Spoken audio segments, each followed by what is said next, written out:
ऋषि भाई, मैं आपसे एक बात पूछना चाहूँगा कि आप जो लोग आपको फॉलो करते हैं उनके बारे में क्या कहना चाहोगे?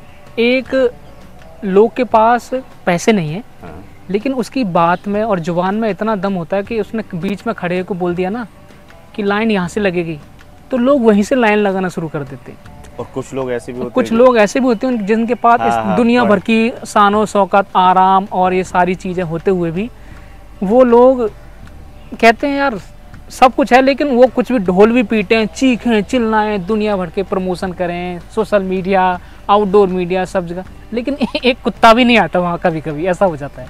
तो इसके बारे में आप क्या विचार रखना चाहेंगे? बड़ा अच्छा सवाल पूछा आपने, इतना शानदार सवाल पूछा है कि आपकी इस पॉडकास्ट के बाद मेंटालिटी चेंज हो जाएगी, आपके सोचने का नज़रिया चेंज हो जाएगा। आप जिस दिशा में काम कर रहे हैं उस दिशा पे शक होने लगेगा।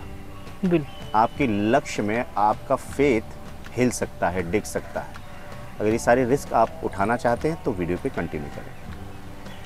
आपको मैं बता दूं प्रमोद जी कि दान की बात हमने उस दिन करी, कमिटमेंट की बात हमने उस दिन करी, हमने परहित की भी बात एक दो बार अपने पॉडकास्ट में की है। हाँ जी। हमारे सनातन धर्म में इन सारी चीज़ों पे जोर क्यों दिया जाता है? एक्चुअली जो फॉलोअर्स होते हैं ना, जो हमारे अनुसरण या हमारे अनुयायी जो होते हैं, वो हमारी सबसे बड़ी ताकत होते हैं। बिल्कुल। बहुत बड़ी ताकत होते हैं, आप उसका अंदाज़ा भी नहीं लगा सकते। इंस्टाग्राम पे अगर आपके 500 फॉलोअर्स हैं तो आपको 1 रुपया कोई नहीं देगा अपने शूज़ का ऐड करने के लिए। ये तो मात्र छोटी सी इंस्टाग्राम की बात है। और अगर आपके 1 मिलियन या 50 मिलियन आपके फॉलोअर्स हैं तो आपसे एक पोस्ट करने को 5 लाख रुपए भी आपको दे देंगे और आपको भागने की जरूरत है, आपके पीछे पड़ेंगे। बिल्कुल। टेक्निकली विदित रूप से फॉलोअर्स की ताकत का अंदाज़ा आप लगा सकते हैं। ठीक है। बिल्कुल। इसके अलावा पहले क्या होता था, लोग परहित करते थे। परहित क्यों कहा जाता है? परहित करो, परहित करो, परहित करो। आपके एक करने से कुछ बदलाव आएगा, मतलब क्या कुछ तो रीज़न रहा होगा ना, हमें समझ नहीं आता। तो लोग कहते हैं भाई अपनी अपनी देखो, कुछ नहीं रखा है। आजकल तो ट्रेंड ही यही चल रहा है, भैया अपनी बचाओ, अपनी बचाओ भैया, कुछ नहीं रखा है। और वो कहता है ना, रील देखता है 1.5 घंटे, 3-4 घंटे रूम में पड़ा बाहर निकल के आता है तो उसकी गली के उसे नहीं पहचानते। ठीक है। मैं तो बात कर रहा हूँ 5 मिलियन फॉलोअर्स की, गली में एक फॉलोअर नहीं होता उसका। बिल्कुल नहीं होता। अब मैं फॉलोअर्स शब्द का बार बार जिक्र कर रहा हूँ इसलिए क्योंकि फॉलोअर्स ही पावर है। इंस्टाग्राम के फॉलोअर्स की बात, आज की डेट में तो फॉलोअर्स बहुत मायने रखते हैं। फॉलोअर्स ही पावर है। जब परहित की बात हम करते हैं या दान की जब बात करते हैं, जब हम परहित करते थे, लोगों का हित करते थे, उनके दुख सुख में उनके साथ रहते थे, उनके साथ हम मिल के बैठ के उनसे बातचीत करते थे, उनके दर्द समझने की कोशिश करते थे, तो ये राय कहा जाता था कि जिसने दूसरे का दुख नहीं समझा उसने क्या समझा। हमारे सनातन धर्म में ये पढ़ाया जाता है। ये आपको एक तरीका बता रहे होते हैं आपकी शक्ति में इजाफा करने के लिए। उसमें आपको स्वयं को महान शक्तिशाली बनाने के लिए ही आपको ये उपाय बताया गया है, जिसने आपको समझ लिया कि इससे तो कोई फ़ायदा है नहीं भाई, अपनी देखो और किसी का कोई हित करने की ज़रूरत नहीं है। पहले सब लोग आपस में, जैसे कोई एक इंसान जो पूरे गांव में जाता था, देखता था, दुख सुख में उसके साथ रहता था, बैठता मिलता था, आज भी हैं।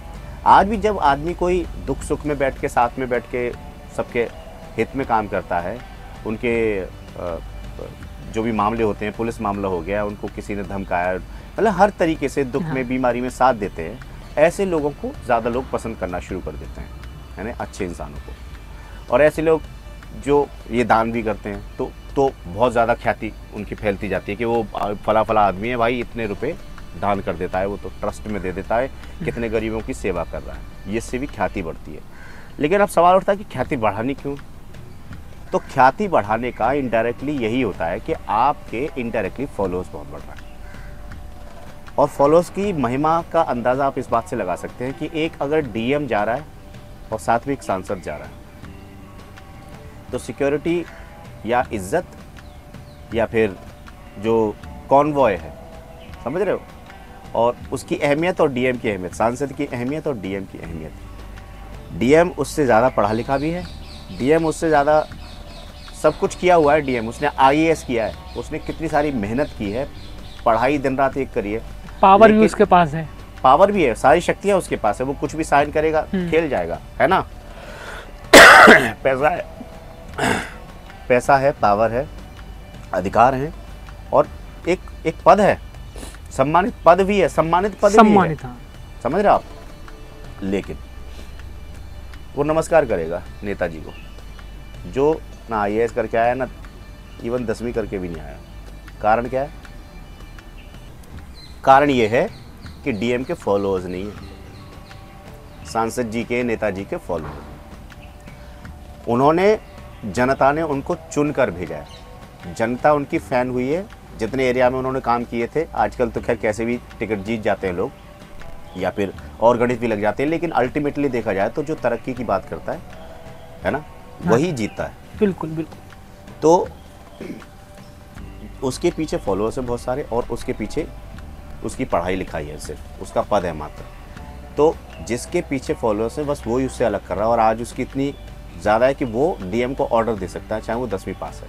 तो फॉलोअर्स की और ऋषि भाई एक बात ये भी है कि इस इतिहास उठा के देख लो, या आप जिसने त्याग करा है, फॉलोअर्स उसी के बढ़ते हैं जो त्याग करता है, और याद भी उसी को किया जाता है जो त्याग करता है।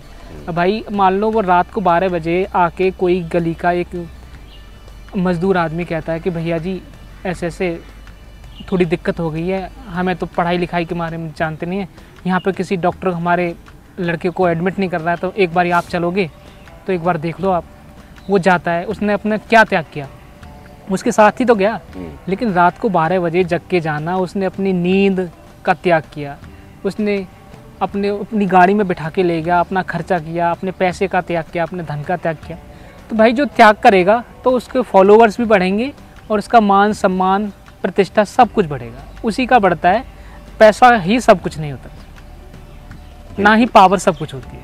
बिल्कुल, जिसके साथ लोग खड़े होते हैं ना, वो पावरफुल होता है आज। बस तो आप, हमारे यहाँ ऋषि भाई कहावत है, आपको मैं बात बताऊं, बस एक छोटी सी बात, कि राम से और गाम से किसी की पेश नहीं पड़ती, और राम और गाम उसी के साथ होते हैं जो बिल्कुल उनके साथ होता है। सही बात है, बिल्कुल सही बात है। और आपने देखा होगा आजकल कि बहुत लोग कहते हैं मेरा दुनिया में कोई किसी का नहीं है, कहते हैं आजकल के तो बहुत चल रहा है, ये तो ट्रेंड चल रहा है जी आजकल तो। दुनिया में कोई किसी का नहीं है भैया, पैसे कमाओ, बैठे रहो, दरवाजे से दरवाजे का बगल वाला इंसान नहीं जानता है भाई साहब, कुछ नहीं है। एक इंसान को मैंने कहते हुए देखा, मैं अपनी गली की बात कर रहा हूँ, हमारे यहाँ ही रहता है, वो कह रहा था कि देखो आज हमारे देश का जो संविधान है वो कितना गलत तरीके से लिखा है, कितना गलत तरीके से लिखा है, कि एक गंवार आदमी आके पूरी मिनिस्ट्री चला रहा है, मंत्रालय देख रहा है, मंत्री बन रहा है, और बड़े बड़े आईएएस पीसीएस जो डॉक्टर हैं, जो एक्सपर्ट्स हैं, वो उसकी राय सुने जा रहे हैं, है ना।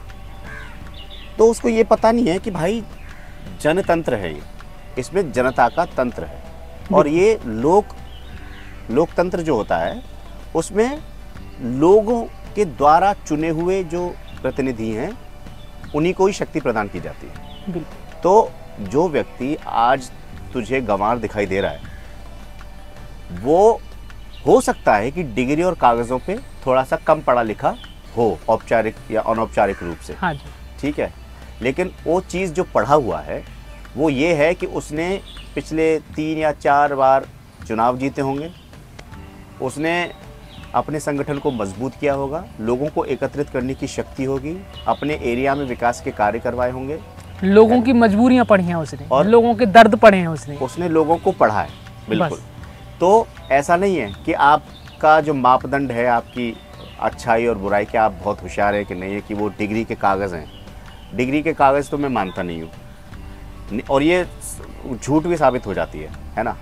तो मेरा कहने का मतलब ये है कि जो आदमी ये बात कर रहा था ना मेरे से कि देखो संविधान कितना खराब है और कितना वो है, उसको ही हमारी गली में कोई नहीं पूछता। अब मैं ये नहीं कह रहा हूँ कि मैं अपनी उसके प्रति कुछ गलत भाव कह रहा हूँ, वो भाई साहब सुबह को निकलते हैं, शाम को घुसते हैं घर में, और भीतर पड़े पड़े पड़े पड़े पड़े होली दीपावली जो भी होता है, हाँ। कोई दुख दुख सुख, किसी का गली में घूमना फिरना, आपस में बातचीत करना, किसी से कोई ज़्यादा ताल्लुक नहीं होता। बस निकल के आएंगे घंटी बजाने के बाद तो कहेंगे हाँ भैया जी, तो वो वेट करते हैं कि भैया जी कोई काम लेके आए होंगे तो हम आए नीचे उतर के, नहीं तो हम दरवाजे खोलने की आवश्यकता नहीं है। तो आप एक तरफ गली का एक व्यक्ति आपको फॉलो नहीं करता, एक गली का लड़का बंदा आपको पसंद नहीं करता, और तब आप ये एक्सपेक्ट कर रहे हैं कि लोग आपकी इज्जत करें। और एक बंदा जो अपनी पूरी कंस्टिट्यूएंसी में आसपास के लोगों में दिल जीत के आया है, और उससे कह रहे हैं कि नहीं भैया वो तो पढ़े लिखे लोग पे वो ऑर्डर चला रहा, तो तुम एक काम करो, गली में दिल जीतो, सही बात, एरिया में दिल जीतो, इलेक्शन लड़ लो, पार्षद बन जाओ, चलो गांव में हो तो प्रधान बन जाओ, तुम भी ऑर्डर चलाओगे, चलो ठीक है बन के दिखाओ प्रधान। भला करना पड़ेगा, लोगों के साथ उठना बैठना, परहित करना पड़ेगा। फॉलोअर्स इकट्ठे करने के लिए रियल मेहनत लगती है। हो सकता है कि कागज़ों में बैठ के रात को लैंप में हम पढ़ लिए, IAS PCS कर लिया, उससे काम नहीं चलता है। बिल्कुल। तो फॉलोअर्स वेरी इंपॉर्टेंट। ऋषि भाई बहुत अच्छे से आपने इसको हमें समझाया, आपका बहुत बहुत धन्यवाद। ऐसे ही ज्ञान की बातें बताते रहा करिए। बहुत बहुत ये हमारा कोई पॉडकास्ट नहीं है, ये सिर्फ हमारी चर्चा ये है, जो हमारी हमारे चर्चा मन है में जी। विचार आते हैं। ये ना हमारा इसमें YouTube कोई है। होस्ट है ना कोई गेस्ट है, नहीं, यहाँ कोई बस नहीं है। क्या नाम ये हमारे हमारा- मन में लगता है कि इस बिल्कुल। बात पे चर्चा करनी है तो हम आके बैठ जाते हैं जिस पार्क में। और ये कोई आप हाँ इसे पॉडकास्ट कह सकते हैं। अगर आपको हमारे विचारों से थोड़ा सा मेल खाते हो, आज नहीं तो कल, कल नहीं तो परसों, बिल्कुल हमारी बातों पे तो सबको आना है। अगर देखो, आपको हम दूर करते जाना सब- है, आपको दूर जाना है तो राजमार्ग से निकलना ही होगा, और बिल्कुल। राजमार्ग एक ही है, सच्चाई एक ही है, जो बेसिक थिंग है सो है।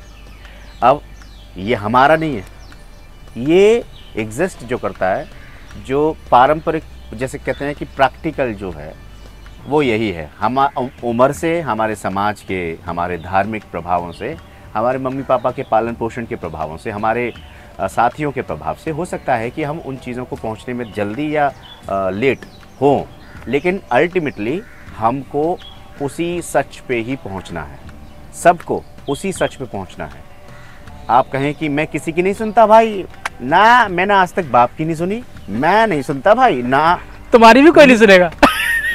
तो एक पल ऐसा आएगा कि आप अपनी सुनवाने के लिए रिक्वेस्ट कर रहे होंगे, कि आप तड़प रहे होंगे कि आपकी कोई सुन ले, और आपको उसी रास्ते पे आना पड़ेगा कि आप सबकी सुनना शुरू करेंगे। आपको सुननी पड़ेगी, आपको किसी से मतलब नहीं है मुझे, तो एक दिन आपको सबसे मतलब करना पड़ेगा। जल्दी कर लोगे फायदेमंद रहेगा, नहीं करोगे नहीं रहेगा। आपको एक बार भगवान की शरण में जाना ही होगा, उनके उस अनंत प्रकाश को महसूस करना ही होगा, नहीं तो अंधकार इतना डरावना है, इतना डरावना है कि आपकी सामर्थ्य नहीं है उसका सामना करने के। लेश मात्र भी सामना करने की। तो आपको बचाव के लिए आना ही पड़ेगा, जहाँ पे आना होता है वो जगह है तो है, उसी स्थान पर आपको पहुँचना होगा। उसके अलावा कहते हैं ना कि इधर से निकल जाते हैं ना, शॉर्ट मार लेते हैं ना, अरे लंबा पड़ता है, इधर से निकल लेते हैं ना, ट्रैफिक रहता है, इधर चलते हैं, अबे यार चैन खींच लेते हैं। There is no second way, दूसरा रास्ता ही नहीं है, सच एकमात्र रास्ता है। और धीरे धीरे हमने और प्रमोद जी ने बोलने की और उसको सामने लाने की, अपने अनुभवों को शेयर करने की कोशिश शुरू की है। आज कल परसों हमारी बात को आपको मानना पड़ेगा, हमारी नहीं। हो सकता है अगले गेस्ट आप भी हो सकते हैं हमारे, और हवा हो सकता है अगले गेस्ट आप हो, और आप हमें इतना इनलाइट कर दें कि हम आपसे इतने प्रभावित हो जाएं कि आपके फॉलोअर्स बन जाएं। तो बहुत बहुत शुक्रिया, आप सबने इतनी लंबी हमारी ये चर्चा सुनी। हालांकि इसमें ज़्यादा प्रोडक्टिव अगर आपको अभी नहीं लग रहा है तो कुछ दिन बाद लगना शुरू हो जाएगा, लेकिन हमारी अगली पॉडकास्ट का वेट ज़रूर कीजिएगा, क्योंकि हम आपको वो चीज़ें लेकर आते हैं जो हम प्रैक्टिकली महसूस करते हैं और अनुभव करते हैं अपने डेली ज़िंदगी में? हमारी पॉडकास्ट असल में होती है experience week of the day, जो हमारे पूरे हफ्ते में घटित होता है हमारे साथ, हम उस पर चर्चा करते हैं। कोशिश यही रहती है कि जो घट रहा है हम उससे आपको रूबरू कराएं, और समाज कैसा बन गया है और अब इसमें क्या बदलाव आ रहा है, और उससे भी थोड़ा सा थोड़ा रूबरू कराएंगे हम आपको। और कभी कभी थोड़ा सा मिरर पकड़ा देते हैं आपको, है ना। और एक्चुअली ये पॉडकास्ट नहीं है, ये लाइफ कास्ट है। ये बिल्कुल सही नाम दिया आपने। ये जीवन कास्ट है, लाइफ कास्ट, लाइफ कास्ट है ये लाइफ से बातचीत है आपकी, और कुछ नहीं है। हम बड़े अज्ञानी हैं, कोशिश कर रहे हैं उस सफ़र पे आगे बढ़ने की। कुछ किताबें पढ़ते हैं, कुछ चीज़ें सीखते हैं, अनुभवों से सीखते हैं, और जैसे हमें कुछ चीज़ें पता चलती हैं और जब हम अपने आसपास लोगों को देखते हैं कि वो कितने अंधकार में हैं या फिर उन चीज़ों से कितने अनभिज्ञ हैं और कितना बड़ा खतरा है कि वो देख नहीं पा रहे हैं, तो हमारा मन करता है कि चलो क्यों ना हम इसे एक पब्लिक प्लेटफॉर्म पे डाल दें कि यार कम से कम इनको चीज़ें पता तो लग जाएं कि ये चल भी रहा है, ताकि जिन चीज़ों का शिकार होने के बाद हमने लड़ाइयाँ लड़ के हम बाहर निकले, हो सकता है उन लड़ाइयों में कहीं फेल हो जाते हैं और वो अपनी दिशा बदल देते हैं, बड़ी दिक्कतें आती हैं। और ये जो पृथ्वी है ना, ये तो भैया दुखों का ही लोक है। एकमात्र सुखी रहने का एकमात्र जो रास्ता है वो सत्य है, सच है, जिसकी हम बात करते हैं। बेसिक स्वीकार कर लीजिए, आज कल कर लोगे, परसों करना है, ज़्यादा दिन है भी नहीं कि आपको ज़्यादा लेट करना है। बहुत बहुत शुक्रिया प्रमोद जी, यहाँ पर आपने बहुत बहुत नमस्कार।